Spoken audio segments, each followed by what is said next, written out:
8:13, welcome back. Thanksgiving is a great time to give thanks and give some extra love to your pet. And while we always stress what foods not to share, we do know that there are some times that someone at your holiday table, they may try to sneak something down there for your pet to taste.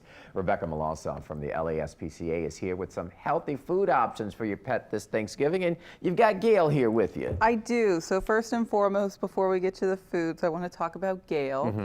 They're a 2-month-old kitten, super sweet. Yeah, honestly, the most docile little kitten. She's been quiet all the while. She has been quiet. She hasn't meowed on the car ride over either. She's part of a litter of 5, and she's the quiet one. So she is the snuggly kitten. You can tell. As you can see. Gail's having a good time. She's available for adoption. She is. So she's available for adoption at our Mardi Gras campus on the West Bank. And if you do take Gail home before the holiday, you better make sure that you're mindful of what she may be eating there. Absolutely. So like you said, you want to share your holidays with your pet. So there are things that you can share for Thanksgiving dinner or lunch, whatever you do with your pet. The first one being turkey. So you want to give them the leaner pieces of the turkey, probably not the pieces that have the seasoning on it. I was going to ask about that. Okay. Yeah, you want to go with kind of the more bland foods. Same thing with cranberry sauce. If you're making your own, give it to them before you put all the sugar in it. They can have, you know, some of that jelly or some of just a very, very small amount. Same thing with some vegetables. So if you're making a green bean casserole, before you put the onions in it, take out the green beans and they can have a few of those as well. They like pumpkin too, don't they? They do. They do like pumpkin. So if you have an animal like mine, I have a dog at home who loves to look at me and stare at me when I eat. Yeah. And so you can absolutely make them a plate so they have their plate, or you can help make some interactive toys. So the Kongs for our dog friends, you can stuff with pumpkin.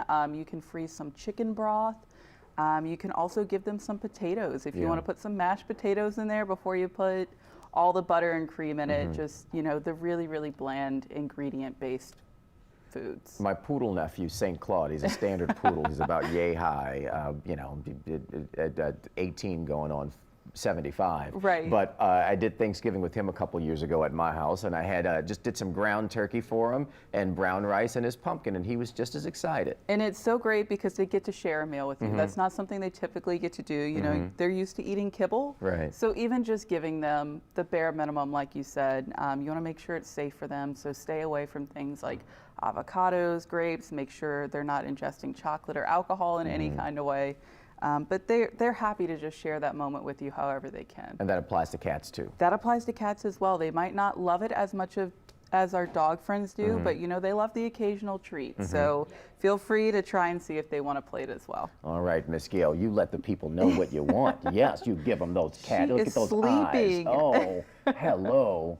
Yes. Well, if you want to adopt Miss Gail, you know where to find her. And while your normal vet office might be closed on Thanksgiving, also some 24-hour clinics to know about if you've got an emergency. Want to take a look at your screen right now with some options. Avenue Animal Wellness and Emergency, they're located on St. Charles Avenue. And MedVet, they're located on North Causeway Boulevard over in Metairie.